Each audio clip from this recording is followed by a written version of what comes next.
Been asked to put on a presentation that's essentially a crash course in social enterprise. Just a little bit of background at who I am and why I'm here. I lead the enterprise team for the business school, and I work really closely with the Central University services, including student innovation, of which Emma is part. Before that, I was a business advisor with the main business support agency in Scotland. We call them Business Gateway. And I saw 1,000 businesses of all shapes and sizes and sectors, including about 100 social enterprises. So I've been about a bit. I've been at UWS for nearly 10 years now. And you tend to, in university, pick up a lot of degrees. It doesn't mean that you're really smart. It just means that it's just a byproduct of being here for a while. But I do teach a lot of this sort of stuff, so I'm supposed to know what I'm doing. Probably the most interesting thing about me, I guess, is that for 20 years I ran my own business, and it's not a social enterprise, although it could have been. It's a very straightforward lifestyle business. Now, lifestyle business is essentially a business where you're already living that lifestyle and you get certain things from the business that perhaps other businesses that aren't lifestyle focused don't give you. So, for example, somebody who's a skier might set up a business that in some ways involved in the skiing sector. And so it was for me. I was a very keen and active and experienced paintball player. So my business that I set up in 1999 was a paintball business. But round about 2015, I decided to move this indoors. So I set up the first indoor airsoft centre. Airsoft is an activity similar to paintball, but it allows you to do it indoors. So I set up the first indoor airsoft company in Scotland. And there are other indoor sites now, but we were the first. And what I was trying to do is recreate the look and feel of this gaming type environment, you know, this sort of Call of Duty type environment. A couple of images on the screen around that. And this is what I did. I took an old explosives factory in North Ayrshire and I filled it with cars and a helicopter and a bus and a plane, and I built buildings inside an old warehouse. And then people would come along, people like me who share the same interest would come along and shoot each other with guns in complete safety. And that was my business. And again, for me, that allowed me to immerse myself in the lifestyle that I was already accustomed to. And I did that full time for a number of years. And then I ran it, as a lot of people do, as a second income alongside my own business. And there were times when I did a really good job, and there were times when I felt I wasn't doing a good job at all. And that's fairly typical of what people tell you when you talk to them about their own story, whether it's a normal for-profit business or a social enterprise. And that's where I come from, and that's why I'm here. What I'm interested in for you is if you're happy to unmute your mic, please do. But what I'm interested in from you is at least something in the chat that tells me, firstly, who are you? So just your name. Why are you in this session today? And what do you hope to get from it? And usually from experience, because we run this session every year, people might tell us, I'm thinking about starting a social enterprise, or I'm doing an assignment and I'm thinking about basing it on a social enterprise, or I'm working in someone else's social enterprise, or it's just interested in learning about entrepreneurship and including social enterprise. So in the chat, or you can unmute your mic if you want to, I'm just going to give you a minute or so to write up your responses to that. What's your name? Why are you in this session? And what do you hope to get from the session? Some people also might say that they're interested in entering some of our competitions or somebody else's competition. A good example would be the Converge Challenge, and they've got a category in social enterprises. So usually there's some trigger why people are in front of us for this session. I'm interested in what brought you here. So can you post in the chat? On you go, Karen. Hi, I'm Kiran Bhatnath, and I'm currently pursuing MSc in Advanced Computing in Paisley campus. And like I'm quite interested on the entrepreneur that it's going to help and the competitions as well. So I'm thinking to I'm working on some ideas for myself. So that's why, because I'm not that much used to about what actually, because we heard the term entrepreneur very much frequently, but I don't know what the social entrepreneurs. That's why. So It's a little bit new to me. That's why I'm here. Yeah. Yeah, well, you've come to the right place. Yeah. What we're trying to do is explain things in plain English, which we're not always good at in the university. And then once we start to go through the material, you'll probably feel a confirmation in your gut that maybe this is something you're interested in. And this is why we ask you why you're here. One thing we see all the time is that generally our students, they do have a strong social conscience. So when they come up with an idea for a business, quite often they're interested in how technology changes the way we do things, but they're also interested in helping their fellow man or woman. You know, they're on a crusade to solve a problem that perhaps they see every day. And you're nodding when I say that, Kieran. So in terms of that, that's the sort of thing that makes a difference between what we call a for-profit business on a social enterprise, which still has to make profit, as we're about to see. Okay, so you've come to the right place, and then you won't go away from this session without having a clear idea about how to set up and develop a social enterprise. And remember, if you're thinking of doing this for real, we're about to, probably the next 6 weeks, we're about to open a physical incubator in the Paisley campus. And even if you're not based at the Paisley campus, we can support you remotely and physically. So if it's something you're interested in taking forward, again, we'll help you with that. Okay. So lots of information here. Kate, I think your mic's unmuted. Who are you? Why are you here? And what, if anything, do you hope to get from this session? Yeah, I'm Kate Sabana. Oh, this alarm. I'm sorry, we're having an issue here. Is that a test?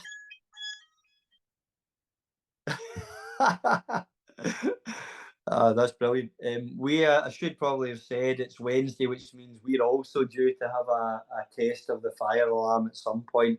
It's just what we see. Hopefully, Kate will come back to us and finish her story in a second. But in the meantime, assuming it takes a minute or two, I'm just going to move on. When she comes back, I'll go back to this question. But what we're looking to get from this session is really just give you a better insight into the nature and extent of social enterprises, what makes it different from other businesses, what makes it the same, and then get some idea about the extent of the challenges that they're facing, and also talk about the impact that they make, which might strike a chord with you. Yeah. So the first question, Kieran, I'm probably going to pick on you. There's no right or wrong answer to this, but there's some things I would expect any person to come out with around this. What's a social enterprise and what does it do? And I'm just going to stop sharing there and I'm going to go on to the whiteboard. So Kieran, if you can, if you're open to it, we'll pick on you because we've got relatively small numbers today. Okay. So what you've got some understanding of entrepreneurship. You probably get some understanding of social entrepreneurship.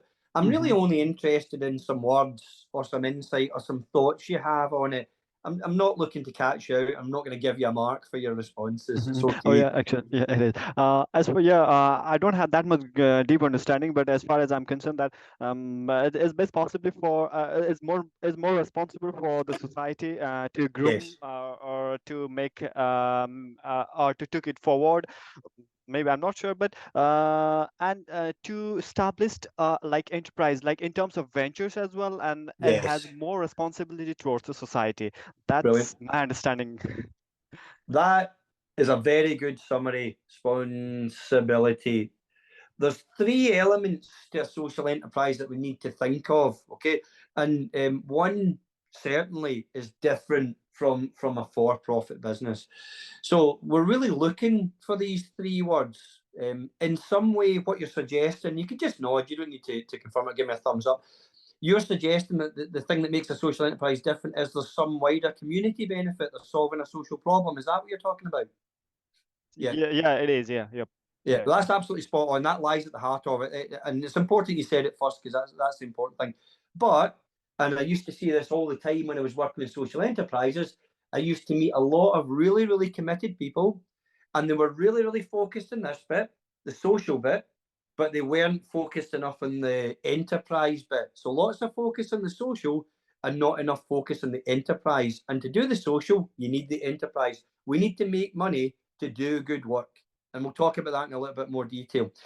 There's a lot of responsibility that you have if you're running a social enterprise that you wouldn't have if you're running a for-profit business. And again, we've got lots of information, lots of hyperlinks here that we can share with you that'll break down these issues. But essentially, there's a few things that we need to think of that lie at the heart of a social enterprise. Okay. Anything else, Kieran, if you're on, anything else that we need to be thinking about a social enterprise that makes it different from a for-profit business, or are they essentially the same? Actually, I'm not sure, but I'm not sure. Sorry. I'll let you off the hook. Okay. Yeah. So that definition at the top kind of ties in with the stuff that you were saying. Okay, so we've got this social thing going on. Yeah, so the objective of the business is not necessarily to make lots of money, but it's important you realise the objective of the business is certainly not to lose money. So a phrase we use all the time is when somebody says, well, are you not for profit? We say, well, essentially we are, but we're not for loss either. So it's really important that we make money because we're going to reinvest that money, as we're going to see, into doing more good work. And the good work varies from business to business.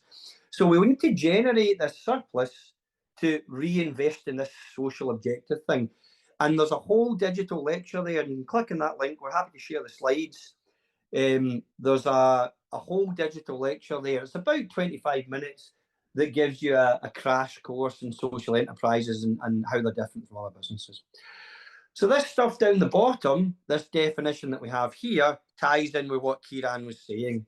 Yeah. And what we often see is this expressed in this little model. Now, that's very similar to what you were saying. You've got the social bit there. We've got the community bit, which was the word that you used. And we've also got this enterprise bit, which is really just about making money. The purpose of making the money is to reinvest, to do good work.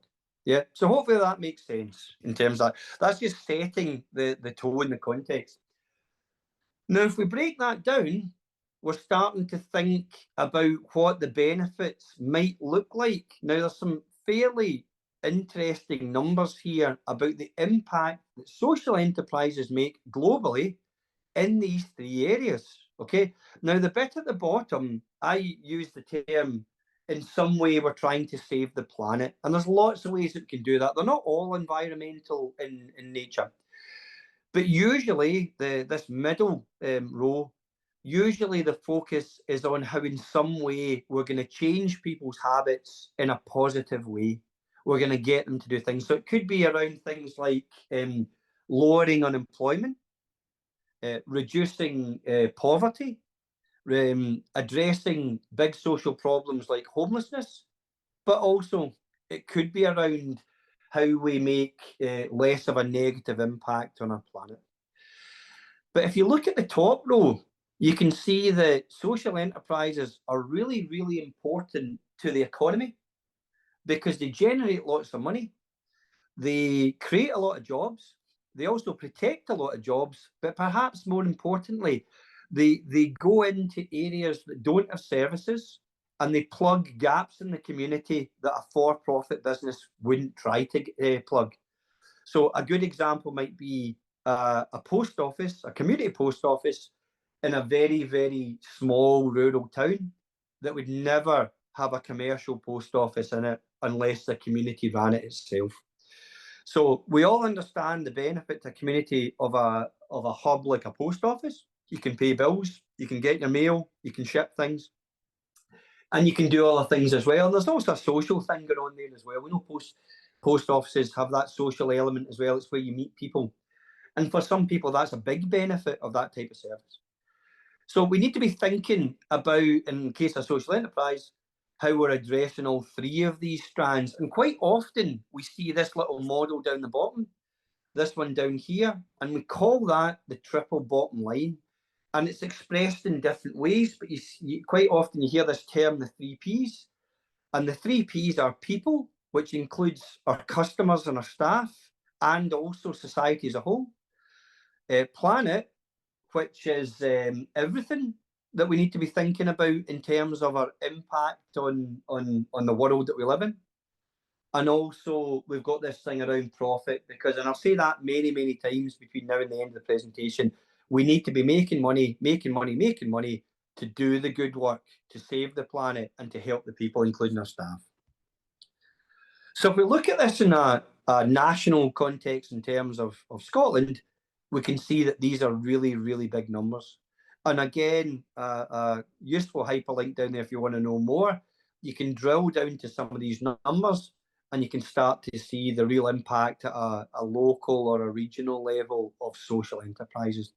Again, one of the main things that makes them different is you'll find social enterprises almost everywhere doing almost everything. But you'll find them in locations where you just won't find a for-profit business because there's just no money in it. So if you don't have the footfall and you don't have the customer base, you're probably not going to put a for-profit business in there, but you might find a social enterprise doing kind of the same thing. Yeah. And this model is kind of helpful in terms of helping us understand the extent to which social enterprises can just look like a normal business. So on the right here, we've got the whole range of for-profit businesses. They might have to show how they're socially, corporately responsible, how they're helping their fellow man and women, and how they're making a positive impact on society and community and the economy as a whole. But they're not really required to do that. Social enterprises, on the other hand, exist to solve a social problem. That's the reason why they exist. But in the middle bit here, there's a whole range of social enterprises.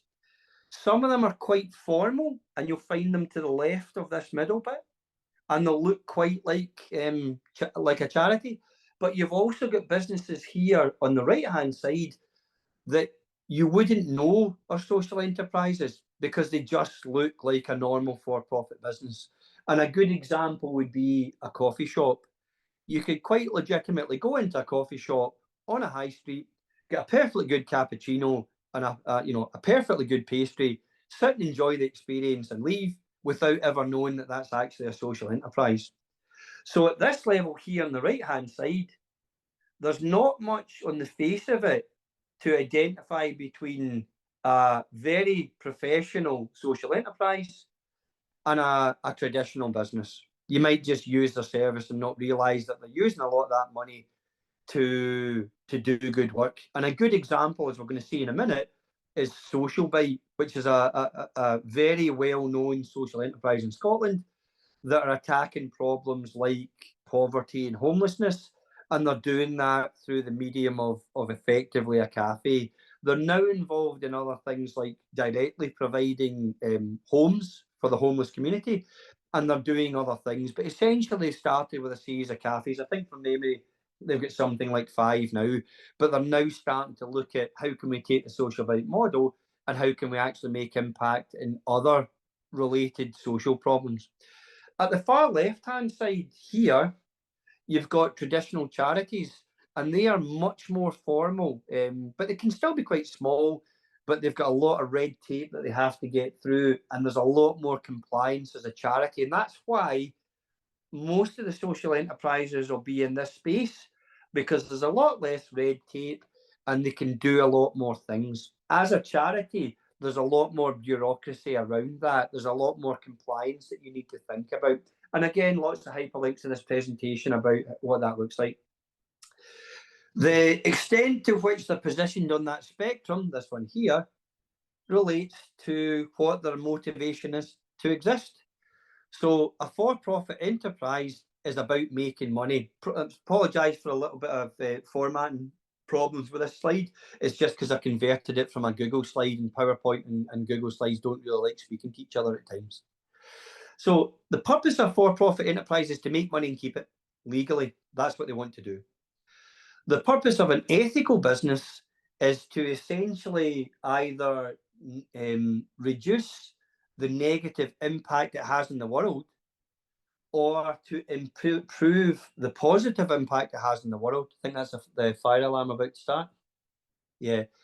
But it's also about making money. An ethical business is not a social enterprise. It's a for-profit business that puts its ethical credentials front and centre. And these days, you kind of have to do that, even if you're a simple coffee shop. The social enterprise is about, and that slide's been cut off, but what it's saying here is it's about actually maximising the amount of social good that the organisation, the business creates, balanced against the financial benefits of running the business. So you've got to make money, and you've got to use that money to do good work. Yeah. And this is an example of some of the red tape that you have to deal with. So whether you're a charity or whether you're one of the simpler forms of social enterprise, like a community interest company or a company limited by shares or guarantee, of which there are many, and you can click on this link to find more information around it, you have to take a huge chunk of your income and you have to do something with it that has this wider community benefit. You also have to be in some way community owned, whether it's a board or whether it's a trust. What you commonly see is an entity, a social enterprise, where the things that it owns, the venue and the equipment, the vehicles, are held in trust for the community that it's trying to serve. And the community might be the local homeless community. And that's really, really common. You see that a lot in social enterprises. So these are the main differences between a normal social enterprise and a for-profit business. Yeah. So I'm just going to stop sharing there for a minute. Kate, you're back, I think. So I'm going to ask you for a few things. I'm just going to put the white screen up in a minute. There's no right or wrong answer to this, Kate. Okay. Okay. But we were interested before we started. Who are you? Why are you here? And what, if anything, the answer might be I don't know, do you want to get from this session in social enterprise? So that will give me a bit of idea about why you're here. Okay, thank you for giving me this opportunity. I'm Kate Sabina Otu, a student of UWS pursuing project management. I have passion to be an entrepreneur in future, and I also way back in my country, I have my own small business that I'm operating. So I think joining this group will give me the opportunity to learn more both locally and internationally. And since you've been ahead, or you've achieved more in this circular business, I would like to tap into your knowledge and also take it back into my country. So that's quite useful. Can you say, you don't have to, can you say what the nature of the business is that you've got back home? What does the business do? Oh, I operate in I deal in electricity. I sell power to Brilliant. my community. Yeah. Brilliant. So is that driven by the fact you saw a need in your community that wasn't being filled and you decided to be the person to fill that need? Is that why your business exists? Yeah. You're a brilliant example of why people do exactly what you're doing. What country, when you say back home, what country are you talking about? Ghana. I come Right. from Ghana. So Ghana, as we know, and there are other countries, African countries that are known for being entrepreneurial. Ghana is one of them. I think that's here we go. My turn. Ghana is known for being very enterprising, but other countries like Tanzania, Nigeria, very, very entrepreneurial culture. A lot of that's driven by the fact that they've got huge challenges in their communities. And if the community don't step up and deal with it, you're not going to get a private business company coming in to try and make money from that. And you see that an awful lot, particularly in places like Sub-Saharan Africa, Eastern Europe as well, but also in places like the UK. I wouldn't have to go very far from here to find communities walking distance. I would find some of the most deprived areas in the UK within walking distance of here, within 20 minutes of the campus I'm sitting in Paisley. And what happens is people see a need, they usually think about the need for a very long time, and then they come up with a potential solution to that need. And quite often it's a business solution. Now you're nodding throughout that, Kate. Does that strike a chord with you, the stuff that I'm saying? Mm-hmm. Yeah? Yeah. Mm-hmm. So a lot of the learning you're going to get is, if you do come into the incubator, for example, will be from your other colleagues, the other students and staff and alumni who'll be starting and growing businesses around you. So not all the learning will come from us. A lot of the people around you will get a lot of learning from you, because you've got a lot of learning as well. And that's what we want to do. And we know that students quite like learning from students as well. So we'll do that stuff. We'll do that stuff together. But I'm going to pick on you, Kate, okay? Because you're quite long in the tooth in terms of the business thing. You're running quite a good social enterprise. Now, I'm interested. The question here is, what qualities do you need to start and grow a successful social enterprise. Now, you're a successful social entrepreneur. I'm interested in the qualities. You know, it could be a skill, it could be a mindset. I don't care. What do you think is important? And I'll write them up on the board here, Kate. What have you got? No right or wrong answer.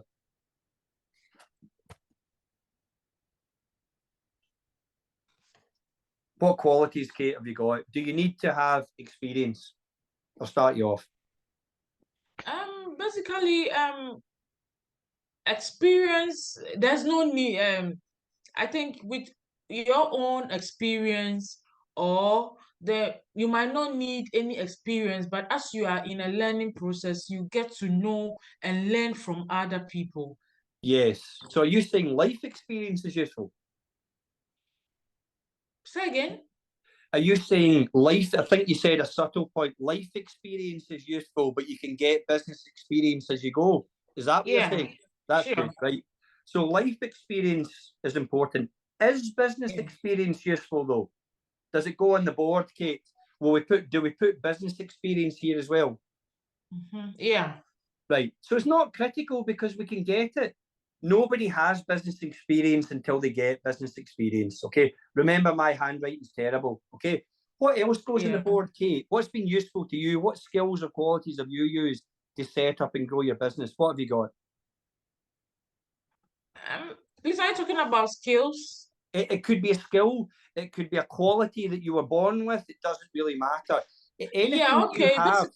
Go on. Okay, basically, as growing up, I realized I have passion for setting up business. So I started by buying cloth and selling. With that, I tried to register my business. I got a business name. I registered it under the British General. Then I realized that there is a need in my society that I need to fulfill. That is by selling power to the society. I've been working as a vendor for the electricity company of Ghana as a third-party vendor, and that's where I extend services to the society. Yeah. So see that, I'm just picking it. When you're talking about your story, I'm picking out qualities that you're displaying. So you identified a problem and you solved it. You're solving it. You're passionate about it. That's one of the top things that we always say. You have to be passionate. You have to be good. You have to be passionate as well. Yeah. Also, you come up with creative solutions. Yeah. Yeah. And you nodded straight away. And what you've come up with by definition, Kate, is an innovative business. So innovation's another one. Do you think there's a need, Kate? I'm looking for a couple more, not specific ones. I just want to fill the page. Do you need to be hardworking? Not always, but as you start as an entrepreneur, you need to push harder. That's good. So driven. Yeah. Yeah, that's good. You see that all the time when you talk to people. That's the one thing you see. They're passionate, they're driven, they're focused. If they're successful, because you kind of have to be. What else do you think is important? One more, Kate, in terms of that. Do you need to be good with people? Do you need to be good with money? What's important? Do you need to be good with technology? You need to be good. You need to be good with people. That is in terms of communication, how to relate with people. People focus. Yeah, people focus. You also need to satisfy your customers and try to meet their needs as well. Yeah, and that stuff's quite important as well, because you actually described qualities that unsurprisingly have got nothing to do with social enterprise. The qualities you need in any enterprise.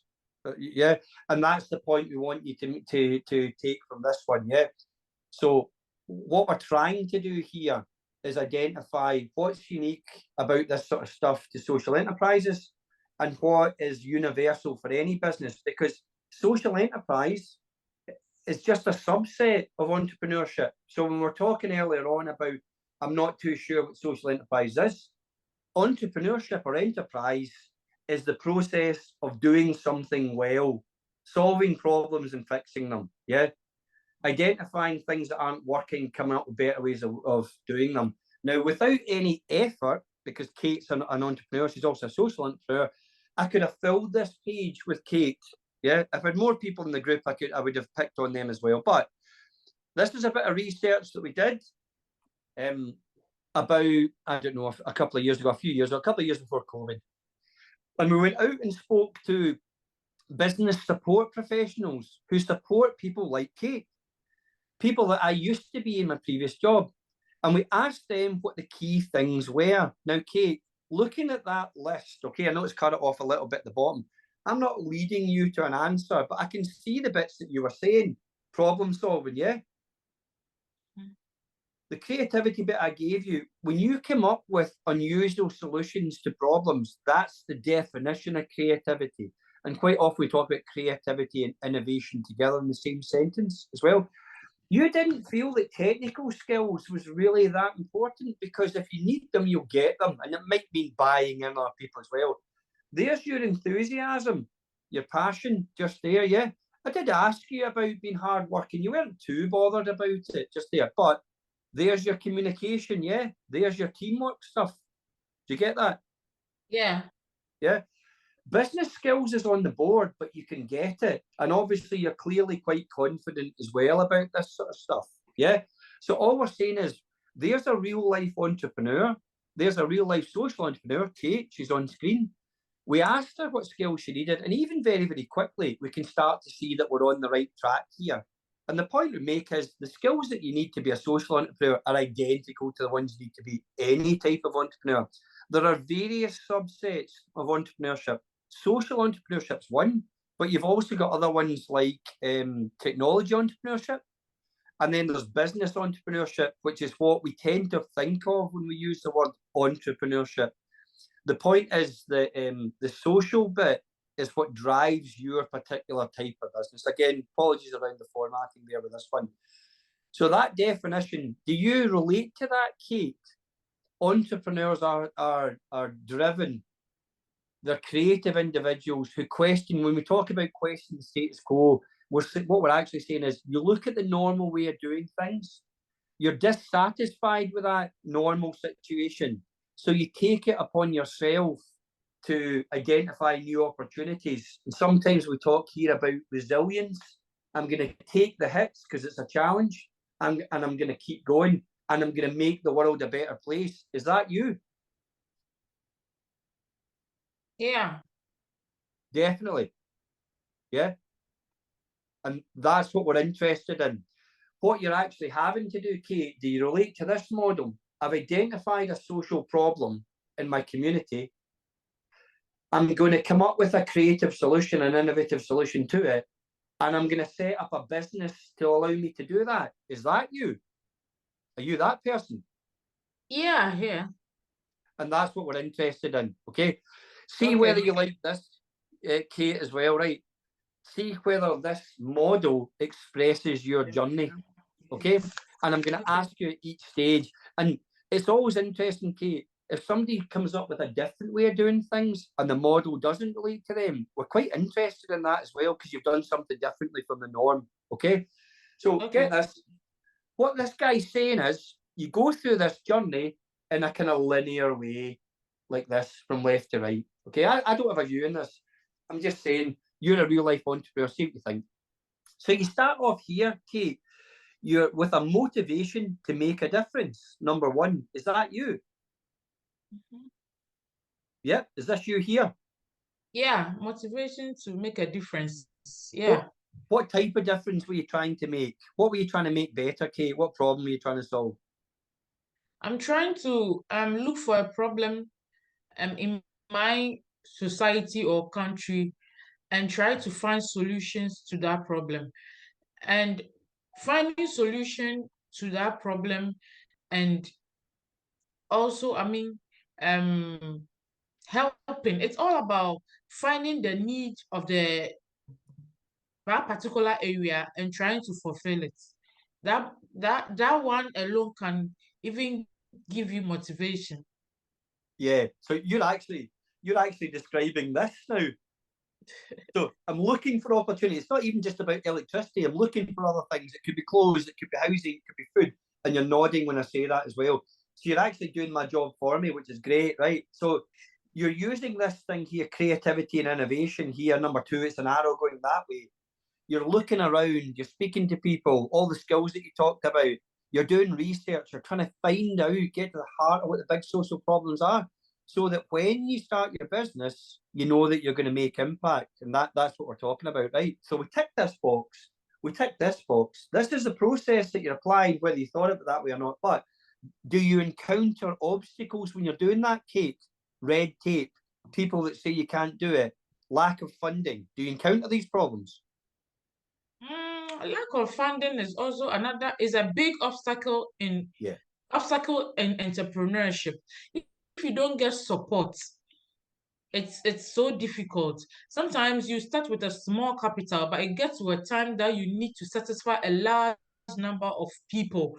That is where the challenges come from, when you are not able to get funding to support the business. It's a major challenge as an entrepreneur.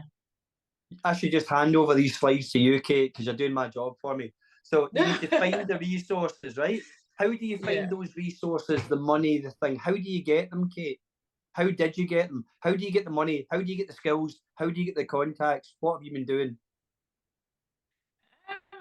With funding, as an entrepreneur, I start with a small capital, but as it expands, though I was working with the government sector.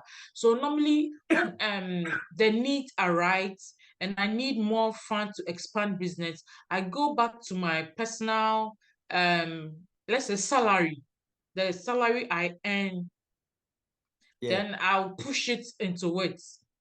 Then maybe when I get the profit I get from the business, I don't take it out, I reinvest it. That's how I. And that's at the heart of social enterprise. We call that bootstrapping. It's a well-known term. It's really important. And that's how you can get started and not much at all. You mentioned, though, that you've got support around that in your network. So you build networks and you leverage them. You also just said just there, Kate, one of the ways that we manage the risk to you, because without you, there is no business, is we do things like we go back into work. I go and work a little bit more. It takes you a bit longer, but it allows you to manage the risk. You can still pay the bills, and again, that's also this determination thing that we're looking at just here, Now, let's assuming you get to the stage, Kate, where you're not worrying about the day-to-day bills. It's okay, and it's been going for a while. We're not worried about the first year and making our big mistakes. We've made all the mistakes, and you're starting to grow it, okay? Are you at that stage where you've grown the business and you want to do more? Or are you thinking about it? Are you growing the business, Kate? Are you wanting the business to expand? I'm growing and also wanting it to expand as well. So that's what this happens. That's what happens here in this growing enterprise one. This one here. Growth is different from startup. It's why in Scotland we have startup advisors and we have growth advisors. It's a different thing. And we argue it's a different skill set for an advisor. So the point is, when you get to this stage, if you're lucky enough, then it becomes a different problem. And it's usually around what you said before, Kate, when I had the whiteboard up. It's this focus on customers and focus on what works. It's really important. And this is the point, right? Most for-profit businesses that are not social enterprises will still go through this, but it's only really at this stage where they might be doing the social bit. They make enough money that they can maybe give something back to the community. Because generally, and this is the difference between you, a social enterprise, and enterprise, quite often the motivation to make a difference at the beginning for a for-profit business is to make enough money for themselves and their communities. And you see that an awful lot. The social enterprise, the benefit is to help the community and address the big social problems. But for both of them, if they get to a stage where the business is stable and it's doing okay, they might choose to give something back to their community. And I quite like that model because I kind of understand it. I understand what he's actually saying there and I agree with it. And when you speak to real entrepreneurs like Kate, they agree with it as well. They say, yeah, that's definitely me. This slide is giving us a bit of insight again into the sort of scale of the economic benefit and the social benefit that social enterprises bring in the UK. It makes a huge contribution to society, but also to the economy. Lots of social enterprises, we're going to look at a few examples in a minute, They make lots of money, they employ lots of people, and they buy from other businesses, which is this thing we talk about protecting businesses. There's also lots and lots of stuff around fair trade products, which for most of us, we're only aware of the term around things like coffee. And these days, almost every coffee shop in the UK, by definition, kind of has to be selling fair trade coffee. It's not even a selling point anymore. They have to be. It's the norm. So there are sectors where you can be making profit and you're not a social enterprise, but you still have to be aware of the social thing. But we're still focused on social enterprises here. Yeah. Now, a good example, again, it's cut it off just there, as it does sometimes with a Google slide. I've got this in front of me, so I'm just going to give you a little bit more insight into this particular one. What we're talking here about with Help for Heroes is this organisation, their remit is to improve the lives of people who have served in the armed forces. So it's a UK charity, and it's quite a well-known, high-profile charity. Lots of very well-known celebrities and stars that are supporting them. And in general, I think the perception is that they're trying to do a good job. Yeah. So it was formed in 2007, the slide shows, and it's designed essentially to, in some way, in a variety of ways, help people who have put their lives on the line in the armed forces. And I'm just going to give you some of the stats that have been cut off by that slide. And they're quite big numbers. So just before COVID, the annual income was £26.9 million. That's a lot of zeros. Yeah. So that's, by any standard, that's a big social enterprise. Their annual income rose in that year by 20%.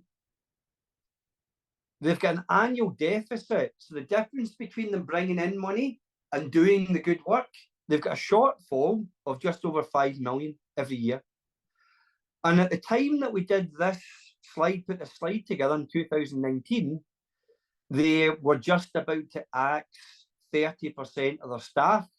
And they also mothballed 3 of their flagship recovery centres, which is where they did a lot of good work, rehabilitation for armed services personnel who'd come back with injuries from serving overseas. And it's quite a big number. So we're doing really, really good work helping wounded veterans in the recovery centre, and they made 90 workers redundant.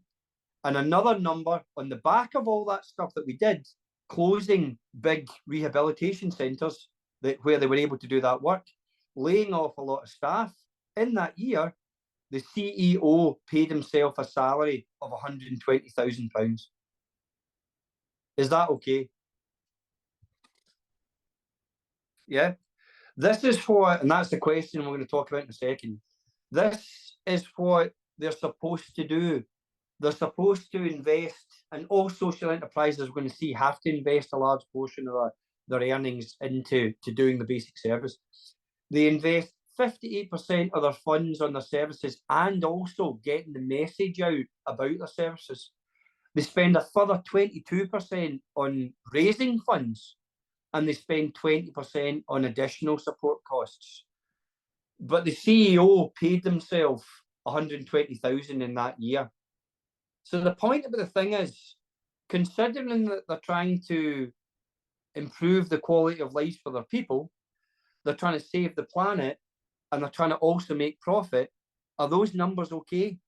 What do you think? And I'm interested in your view. So, Kieran, I'll come back to you.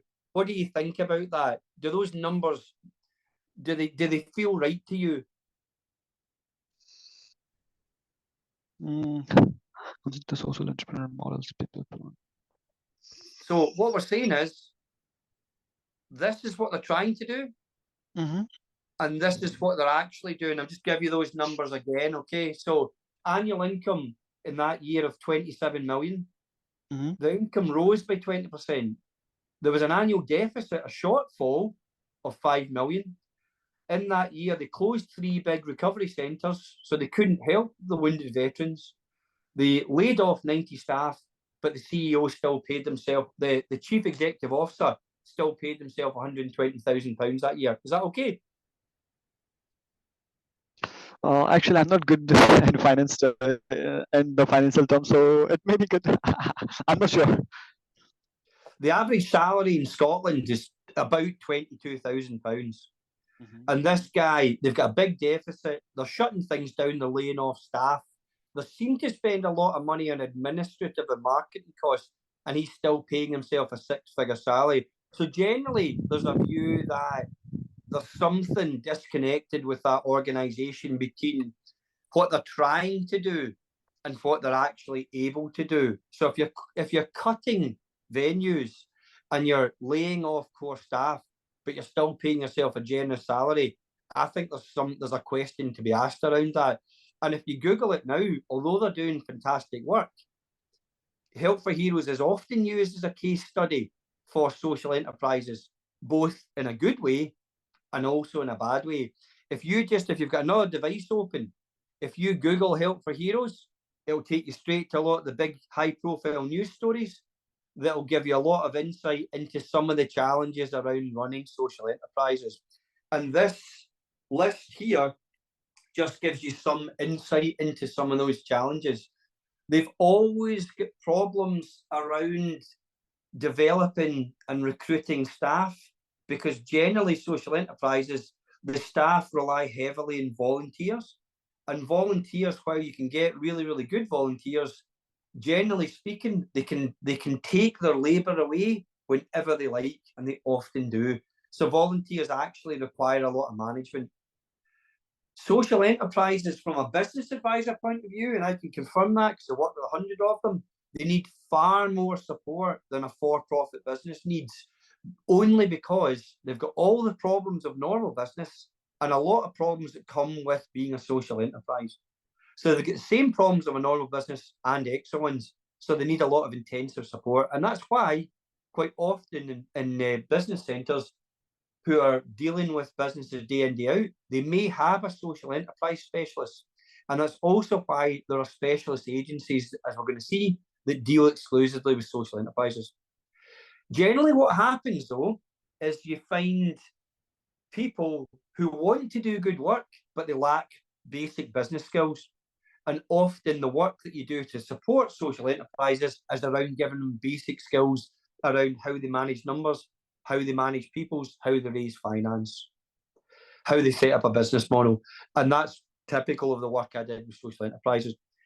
There's loads and loads of regulation and bureaucracy and red tape around social enterprises. It's one of the reasons why it's quite a frustrating area to work in. And generally, there are challenges, more so than for profit businesses, around raising finance. But there are specialist agencies who will help you deal with that as well. There can be problems around how you build organisations, particularly if you're building it in a volunteer culture. And you've also got this last one around this idea of this triple bottom line, which is the tension that exists between trying to save the planet, trying to help your fellow man and woman, and trying to make money. That's what we call the triple bottom line, this idea of this people, planet, and profit. A good example is this one here, and that's a hyperlink on the screen. So when we share the slides with you, or you can request the link of Emma, we'll send this to you. Alice Thompson was one of the funders of a very well-known social enterprise in Scotland, and they've now got extending the service beyond Scotland, and they're called Social Bite. And it was essentially based around the idea of a traditional cafe. And again, you could have gone into the cafe, used their service, and not even knowing when you left that they're actually trying to do good work to help homeless people in the community. But these are some of the key areas in which they are making impact, and there's no doubt that they are. What they're trying to do is create this vision of a community, a society where no one needs to be homeless, but there will always be people who choose to be homeless. And for a variety of reasons, I know that sounds a bit odd, but if you do a lot of research around this, there are people who feel that that's the right option for them. What Social Bite are trying to do with others and working in partnership with others is to try and create this solution to a complex problem whereby no one needs to be homeless if they choose not to be. And from this cafe model, they're now starting to address other social problems that are linked to homelessness around things like food poverty and also employment. Generally, I think most people understand that. It's very difficult to get a job if you don't have a home, because it's the first thing they're going to ask you, what's your address? It's also difficult to get prepared for things like an interview, as Alice talks about in that video, if you don't have a place to get clean and you don't have clean clothes to wear, which is another problem if you're living in the street, if you're homeless. Yeah. And some of these numbers are quite big. What they're doing is they're putting all of their profits to charity, even though they're not required to do that. And they're bringing in and distributing into the homeless community lots and lots of items of food and drink each year. It's one of their key performance indicators. They've also got this other thing. They're not alone in doing this, but they one of the ways they feel they can help the homeless community is they can employ directly some homeless clients in their business. And these individuals need an awful lot of support. And Alice talks about the nature of the support they provide around that in that interview. So it's a really, really good example of a business that does manage that tension between people, profit, and planet quite well. It's a particularly good business model in its own right, even if it wasn't doing good work. It's just a bloody good cafe, but it's also doing extra work. So the point I would say is this. Now, Kieran, you don't need to unmute your mic. I've got you on my screen, so I'll see if you give me a thumbs up. If the food in that cafe was good, yeah, would you go in and use the cafe? Yeah, right. If they were also using the money you give them to help the homeless community, yeah, in your local town, would you walk by 3 perfectly good cafes and walk another 5 minutes to use this cafe, even if the food was just as good and it cost kind of the same? If the food's the same, more or less, and the price is the same, but you knew the money's going to good causes, would you pass 3 cafes and would you go to this one if it was an extra 5 minutes in your journey? How do you feel about it? And you might want to unmute your mic and have a chat about that. How big a deal to you personally is the social bit, the helping your fellow man or woman? What do you feel about that? It's okay. Well, actually, I'm not really bothered. I just want a snack. It's okay to say that. Actually, it depends upon my mood. Absolutely. They understand that. They still have to be a really good cafe. Not everybody cares, and not everybody cares enough that they would do that. Yeah. So I would agree. I would have given a similar answer. It depends what mood I'm in. Yeah. So if I'm really pushing the social bit, I probably would seek out businesses like this, where yes, I'm going to get a good customer experience, but also my money is going to do good things as well. This is a less well-known one. This is one that I worked on last year. This was a community trust based in a town not far from where I'm sitting in Paisley. And they were trying to do things for the community, but the saving the planet aspect of that, which we've touched on, was a bit more obvious in this business. So with Social Bite, we're really interested in the social bit. With this one, we're interested in the social bit, particularly now. But the thing that started the business was they wanted to protect their community woodlands, the forests in the area. They wanted to preserve them for the good of their local community. Now, because they're starting to do well and they're successful at getting funding to help the community, they're also looking at other things like, we're a small rural community. Can we get sports facilities in? Can we get a local cafe in? Can we get a post office in?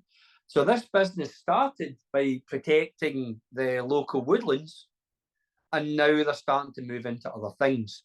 And this is what we wrote this together. This is from the strategic plan. They kind of knew what they wanted to do, but they'd never written it down. And they had an AGM, an annual general meeting coming up with their key stakeholders and partners, and they needed to write this stuff down. They knew what they wanted to say, I just helped them write it down. And this is what the people, planet, profit thing looks like. When real people do real things, and we can start to see influences. I'll just highlight a few of these. So there's the enterprise bit. We need to generate commercial income because we're going to reinvest it in the local community. That's the people bit. The quality of life is a social thing that we're talking about before. It is. Yeah. And what they're also wanting to do is make sure that the things that are getting done in the local community, that the community are involved in that. You always hear this community voice thing. They don't want to make decisions about the community. They want to do things for the community, and that's really, really common. Again, we've got the saving the planet bit as well, but they also want to put in social spaces, and that's what they're starting to do now. And this strategic plan was a tool to help them do that. They're interested in the big social problems that Kate was talking about. Bearing in mind this is Paisley, and she was talking about Ghana, but unsurprisingly, the social problems are similar. So they're talking about a lack of things for the local kids to do. And that's why they were trying to find more opportunities for the kids to do things locally, so that they weren't just running around and, damaging things and damaging local facilities and scrolling graffiti everywhere. So they thought if there was more recreational opportunity, then they keep the local crime rates low. And there's a lot of research that says that's true. Again, there's this thing about the local voice. And again, there's the saving the planet bit again. And also sustainability is a key aspect of environmental impact. It's not just about building things, it's about building things that will continue to contribute to the local environment without doing irreparable damage to it. And again, they're a community organisation, so they need to be thinking about how they actually impact on the community, not just how they make things better, but also how they limit the negative impact of their organisation on it. And bearing in mind, they started off with an environmental focus about how they protected their local woodlands. If you are thinking of starting a social enterprise, Kieran, or if, like Kate, you are already running one, this is something you need to think before you start writing business plans. If you can't answer these 4 questions, then you need to be doing a bit more thinking around what it is that you want to do. We use this approach all the time. We call it PVSO. If we're doing setting up a new service in the university, like the incubator, or if we're introducing a new product, we don't do anything until we thrash this out with the key people. So the P is for purpose. And here we're asking, you need to be able to explain very simply and very quickly why your organisation should exist at all. And that works just as well for a for-profit business. It's not confined to just social enterprises. The V is for vision. And here we're saying you need to have some idea about what success looks like in a year or 3 years or 10 years. Yeah. If you're going to open up a cafe that's going to address problems around homelessness, what's your vision? Are you wanting to, in 3 years, open 5? That seems quite ambitious. Are you wanting in 10 years to open 100? That seems almost unachievable, but there are people who've done it. The S bit is the strategy. And the strategy, from experience, is usually a collection of strategies. How are you going to do the things that you want to do and create the success that you've identified? So it's usually strategies around recruiting and retaining good people. It's usually strategies around working out what your message is and how you get it out there. And there's also a strategy around how you raise finance to actually do this stuff.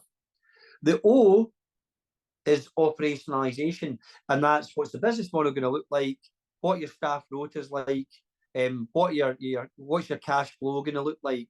So that's drilling down in the O section. That's drilling down to the nuts and bolts of how you actually run your organization on a day-to-day level. But we need to understand the risks of setting up a business, not just a social enterprise, but setting up any business. Now, I'm going to give you a minute or so to look at this, and I want you to just use the chat. I'm not going to pick on you here. I want you to use the chat function. So if you click on, depending what device you're on, if you click on the more option, it's usually up the top right or down the bottom, you've got the chat function, and I want you to put a percentage number against 1, 2, and 5. So the question here is, this has nothing to do with social enterprises. It's about any business. This is a known number from a global research report. And the question here for you, Kate and Kieran, is in year 1, how many businesses, small businesses, do you think are not trading after the first 12 months of business. And the first 12 months is without doubt the riskiest. So out of 100%, how many of them aren't trading? And it's a known number. And I just want you to post up in the chat. Yeah. Most businesses run out of cash. That's why they fail. And it's particularly risky in year one. But what's the number? What do you think in your gut is the right number? And I'm just going to wait for you to come up in the chat. So I can see you frantically typing. You think 2% don't make it past its first year, Kieran? That's not a high number. What are you thinking there? We're looking for a range, and I know that we don't really know the answer. So we're just going with our gut feel. You think 98% of businesses make it past the first year? No, I don't think so. Because as far as I'm concerned, because the small businesses need to invest on their core businesses, their strategy, need to need to grow the business. But like first 1 to 2 years is need to like complete their investment, not expecting the return from that business. So I'm saying that like I mean that less than 10% is written. Right, so that's perfectly logical what you said, and I don't disagree with any of it at all. My experience of working as a startup advisor with 1,000 businesses ties in with what you said. So your logic is irrefutable, yeah? And I can back that with research and my own experience. But how many businesses, if there's 100% of businesses that started in year one, how many of them don't make it? Give me a number. What percent don't make it? Is it 50%? Is it 80? Is it 20? Give me a number. What do you think? I'm not sure, but let's say 60%, 50, 55%. Yeah. Two different No more numbers. than that. Yeah, no more than that. Yep. 60 or 55? Which one? Yeah. Pick one. 60? Yep. Right. Now, I know the answer, okay? That is a number I see all the time. We use this slide all the time, and I often see that number. I often see people say that. In our gut, we think it's a very high number. I'm not going to tell you what it is just now, okay? So, Kate, if you agree with Kieran's number, what we're saying here is there's only 40% of all businesses left at this point. So at the end of year two, out of the 40% of businesses left, how many of them do you think don't make it? Kate, just in your gut, what's your guess? 60% out of business. So we've only got 40 left. How many do you think are in business? I know it's hard. We're interested in your perception of how risky it is. So it's got to be higher than 60 because 60 are gone. So give me a higher number. Among these figures, 1, 2, 3, or something. So what do you think? If 60% are out of business, it has to be a higher number. Are you saying something like 70%? Okay. So we've only got 100. We've only got 100. 60 of them. I'll say 80%. Right. So we've only got 20 left. I'm going to keep you on, Kate, okay? So if we've only got 20% left, and again, I see the numbers all the time, most people would agree with you, but we're going to see something in a minute. What about 5 years? 5 years is a really, really long time to be in business. You weathered all the storms. You're probably growing as well. You're nodding when I say this. It was certainly my experience as well, and for my clients. We've only got 20% left, so some of them are going to drop off, Kate. How many of them are still are out of business? Is it as high as 90? Is it higher than that? How many are we only get 10% left? Is it 15%? Give me a number. So 60 are dead, 80 are then dead. How many are dead by the end of year 5? It's got to be higher than 80. It could be 50, 60. No, because you've only got 20. Do you mean half of the remainder, which would make it 90? Do you mean that? Okay. 50% of who's left. Because remember, there is only 100% of businesses. So you've killed 60. You've then killed 80, another 20, and you've killed 10 of the last 20. So we've only got 10 left. I see those guesses all the time. Yeah. So look at those numbers, picture them in your head, write them down if you want to. You said businesses cease trading at the end of year 1, 60. At the end of year 2, 80. At the end of year 5, 90. Okay, but the actual number is that. Yeah, it's the reverse of what you're talking about. So almost, I know, it's quite interesting though, Kieran, isn't it? Yeah. Yes, it is. Yeah. So But I agree with this number. Yeah. You what? Yeah, I agree with this number because I have said like 60 because that you had given me the option that only I'm beyond 50. That's why I'm guessing that no more than 50 or something like that. But Yeah, 20, yeah, around 20%. That's perfectly fine. Yeah, I mean, in first year. that's the reality of business globally, and there's a lot of reasons why that happens, which we're about to just touch on in a minute. So we're in the home state here. So the question here is, okay, this one's about social enterprises. Again, it's a shame that's cut this one off, so I'm just going to show you the answer. In terms of social enterprise, the survival rates in social enterprises are quite good. 5 years, as we said, okay, if you've got a for-profit business, 60% of them are out of business after 5 years. Yeah. If you look at social enterprises, more of them are still kicking around. Okay. It's in the same ballpark, but the survival rates in social enterprises are a little bit better. And the research shows that. What you also find is a lot of them, these were up-to-date statistics, a lot of them are actually growing, like Kate's business. And that's partly because, one, there's a lot of support for successful social enterprises, if you can find it. And there's also a lot of interest in people who they think can solve the big social problems. Okay, so if you're motivated by something other than money, there are other potential funders that we can tap into around that.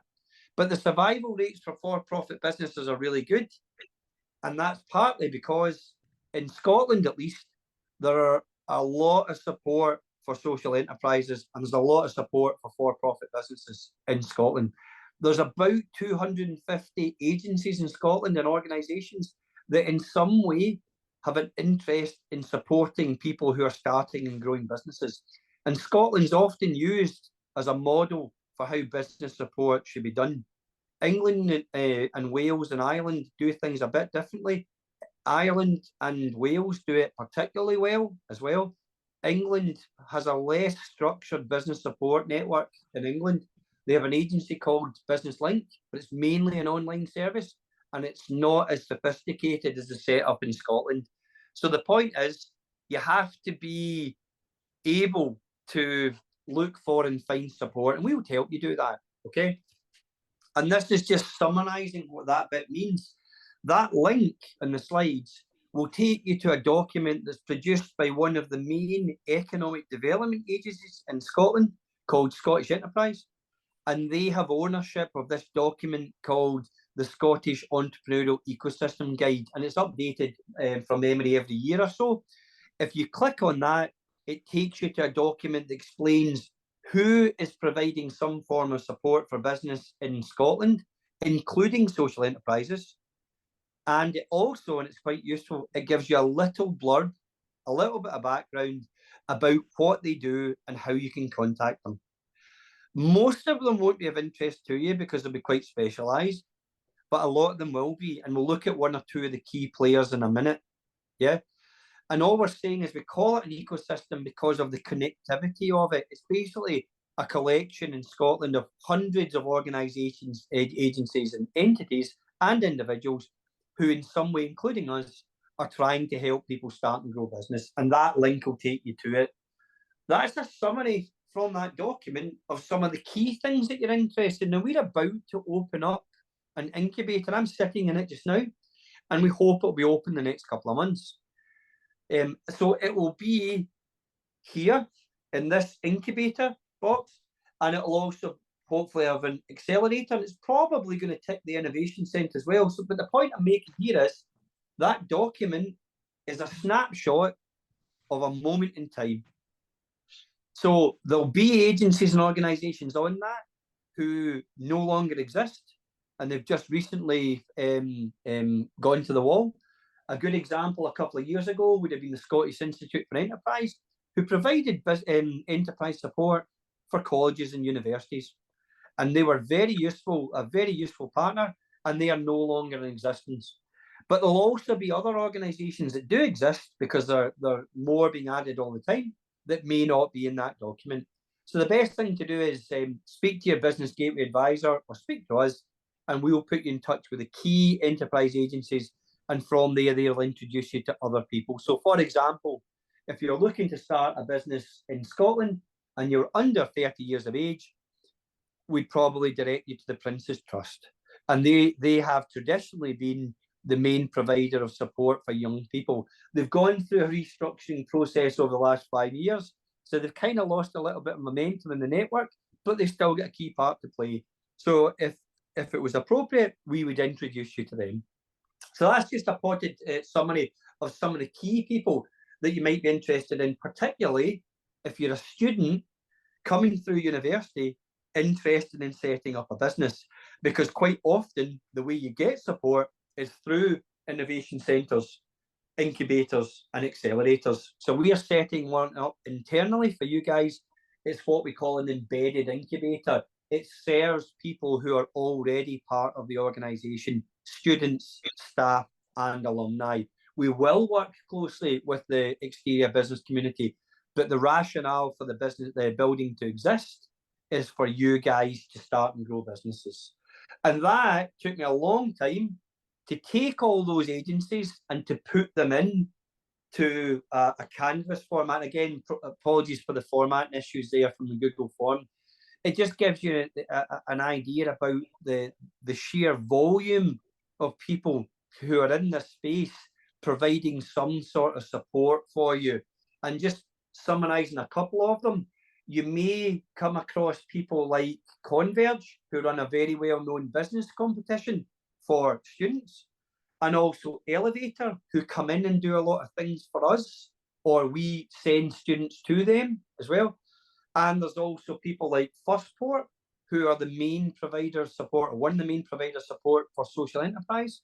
And you've also got local things like Incube, which is an incubator that's fairly close to us, that also has access to other support services as well.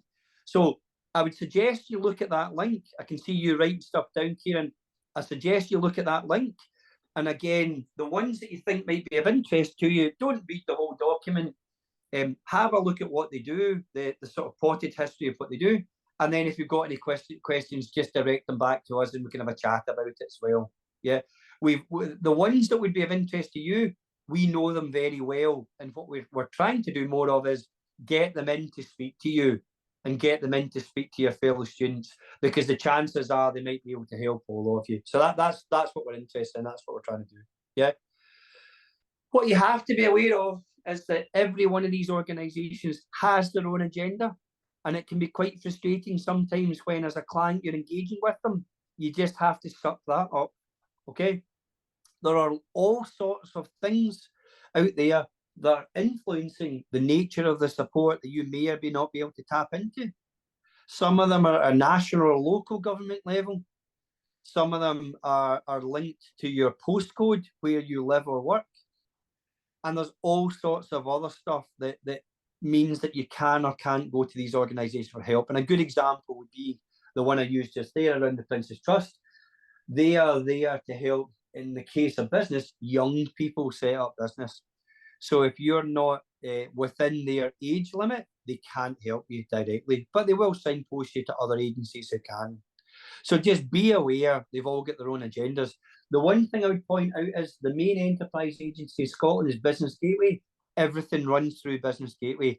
They are positioned locally in local towns. I don't know, Kate, if you've come across Business Gateway. Have you spoken to them? No, please. Right. So they have offices within each region. So if you're in Renfrewshire, it's still in Hillington, I believe.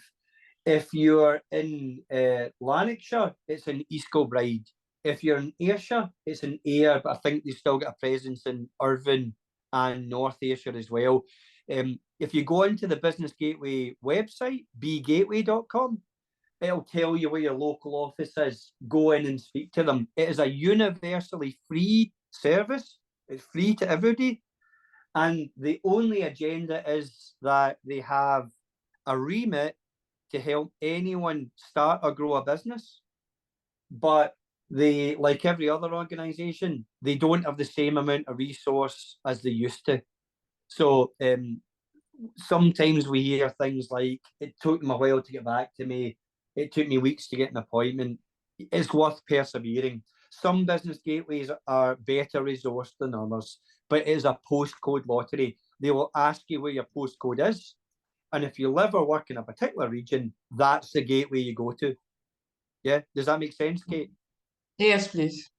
They've got business advisors on the ground who are tasked with helping you start and grow your business. But again, what we're getting a lot better at is bringing them into the university, so we make them accessible to you. But Business Gateway is the starting point. Yeah. Now this one, guys, again, it's not translated well, and this is the last couple of slides, so we're nearly finished. I'm just going to tell you here, because I've got them on my own screen, I'm going to tell you the 10 things that people say are really important from a funding point of view. I'm just going to put that one up on the screen. This is from the Business Model Canvas, which is a tool you've probably come across. We use it a lot in university, and real business people use it all the time. And what we're saying is, okay, we didn't create this, someone else did. What we're saying is, any business, whether it's a for-profit enterprise or it's a social enterprise, has 9 basic components that when you combine them, they make your business model. And the business model is just the way these components all come together in order to let you, Kate, do what you do. Okay, so it's quite simple. So we've got all these different elements that come together. The value proposition is a combination of all these other things, and it explains why you're different from everybody else doing kind of the same thing. So your value proposition, Kate, might be, you might be in the business of saving lives. Yeah. You might be protecting people's futures. You might be in the business of giving someone a future. Now, you're nodding when I say that, okay? I know you're in the energy supply business. I get that. But what you're actually doing is much bigger than that. Now, you're nodding. Do you agree with what I'm saying? Yeah? Do you agree with that, Yeah. Kate? Yeah. Yeah. Yeah.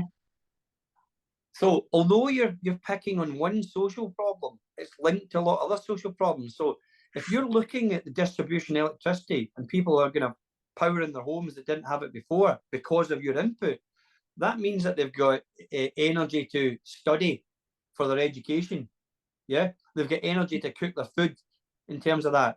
They've got the opportunity to be better protected against disease. And I could be saying these things about somebody who's living in a house in Paisley, where there's a lot of deprivation, there's a lot of poverty, there's a lot of concern, a lot of food banks active in these areas as well, high unemployment, lots of big, deep challenges around things like drug abuse and stuff as well. But lots of ordinary people just trying to get their lives together around that. And lots of people who aren't even aware that these social issues exist. So it's not just a problem we see in Africa or Eastern Europe. It's a problem we see in every nation, whether they're developed, the country's developed or not, in terms of that. So lots and lots of big social problems in terms of that. So your value proposition is what makes you different from everyone else. The key partners are the people you can't work without. So the things like your customers and your suppliers, and anyone else, your staff, anyone else, your management team that in some way contributes to how successful your business is going to be. The cost structure is what's coming in and what's going out. It's your outputs and your inputs. And that usually is something where we struggle when we're doing business plans, particularly because the numbers bit is hard. We don't want to be pulling numbers at the air. Your business gateway guys will help you with that, as we will too. Your customer relationship is different for each customer segment. So these two sections are linked. Each customer segment requires a different relationship. So if you're a coffee shop near Glasgow Central Station, a lot of your customers will be commuters. So they're rushing for trains. They just want you to be fast and the same all the time. They might pay a little bit more. If your coffee shop is in the university, And a lot of your clients or students, they want it to be good and they want it to be quick. They also want it to be a bit cheap as well. They want it to be value for money. Yeah. So there's some similarities, but there's also some differences. They probably don't care, commuters or students, if the coffee's not the best coffee in the world. It just has to be good enough. So it doesn't need to be boutique style coffee and really expensive. That wouldn't work in a university or central station. Yeah. The key resources are all the things, including staff, that you need to run a successful business. The key activities are the day-to-day things you need to do. So if you're a coffee shop, it's we need to order food and drink. We need to manage that. We need to store it properly. We need to recruit and train staff. We need to open and close. There's a lot of cleaning. There's a lot of health and safety stuff that we need to do as well. And that sits within your key activities. The channels that's concerned with how you get the product to the client and also how you get the message out to the client. So when we talk about channels in the context of business, we're often talking about things like marketing channels, sales channels, which is related but different, and distribution channels, how we actually get the product to the client. Which if you're a coffee shop, as Costa have done, it could be you just put a vending machine into a petrol station. The relationship you need from a vending machine is it needs to be the same every time. It needs to give you exact change. It needs to have coffee in it, and it needs to not be too messy. And other than that, that's the relationship is built in this type of thing. Yeah. And when you look at the financial stuff, it's what's coming in and it's what's going out. And these are the things that we need to think of.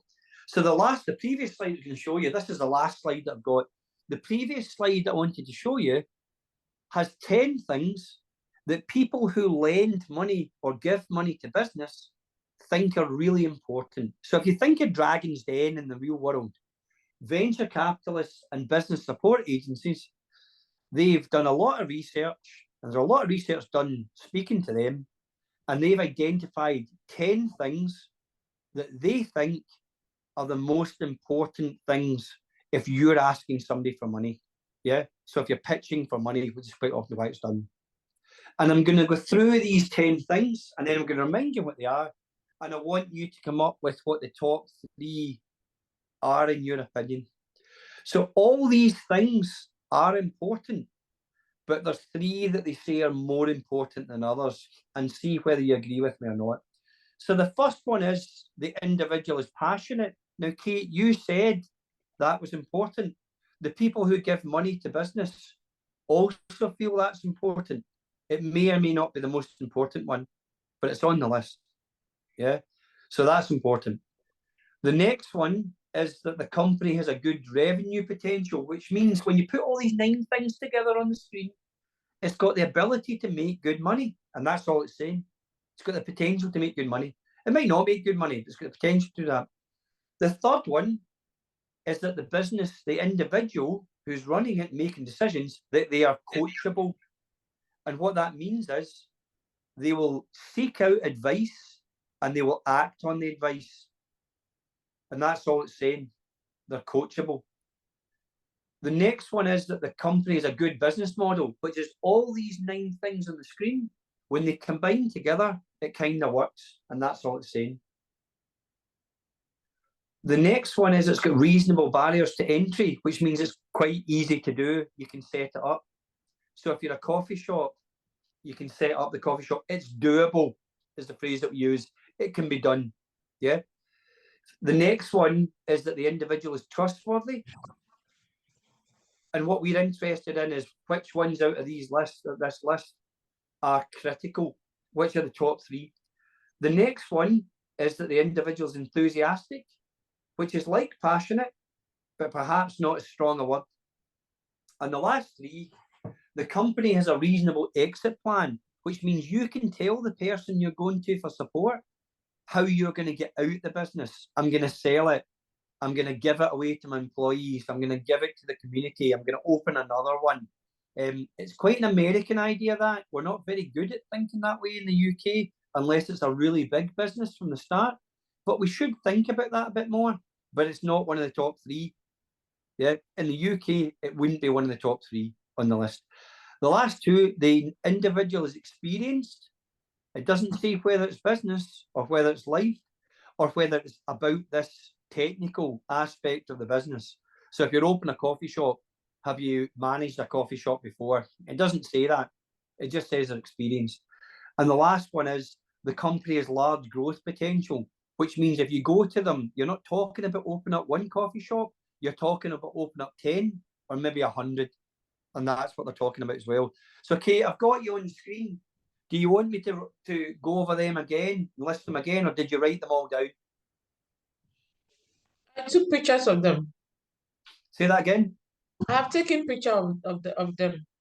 Right. So passionate, good revenue potential, coachable, good business model, reasonable barriers to entry, trustworthy, enthusiastic, reasonable exit plan, experienced, or large growth potential.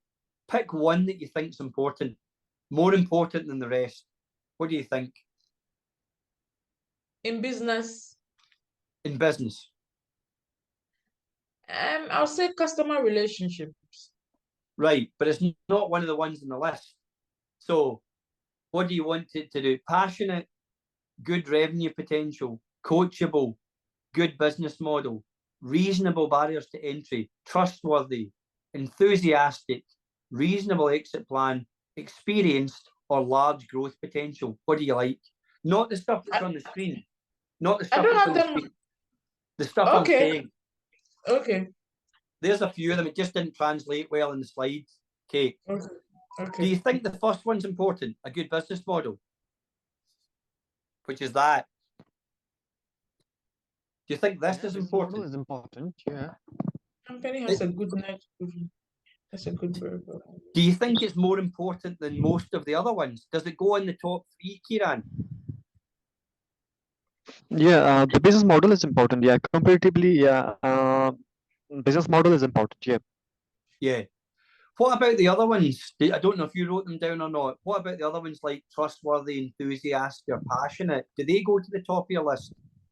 Yeah, if all the if to grow a successful business, like the only we are not able to depend on only one factor. Those factors only definitely gonna help the business like holistically. But before starting the business, what's your core idea? That we have to work on our core idea and how the business models and integrating with that core product that AI has been developed. That's more important. And then after that, like the communication skill, like courage, continue, what are the various other parameters are need to consider. Yeah, and it's a good point you make. And the model can be changed at any point, as we know. I think we all get that. You have to tweak things. We're always tweaking our prices. We're always looking at a relationship with customers. We're probably looking at our marketing activity and our customer segments. So the model's designed to be changed. It's like a cycle all the time. So we get that, yeah. But is enthusiasm and passion, do they go to the top of the list? You know, what if your business model is crap, but you're really enthusiastic? Do we give you the money? That's what you need to be thinking about. So out of this list of stuff, and again, we'll send you the slides out so we won't have any formatting issues around this. The ones that you're wanting, okay, are actually these top 3. Okay, these are the top 3 out of the ones that are listed. Okay, these are the ones that the people who lend money to businesses or give money to businesses or go into business with people, these are the top 3. It needs to have a good business model. The way the elements combine needs to work. It needs to have the ability to make money, even though it might not. It has to have the potential to do that. And the last one, which is often forgotten, is the individual needs to be coachable, which means you need to look for advice and you need to take it.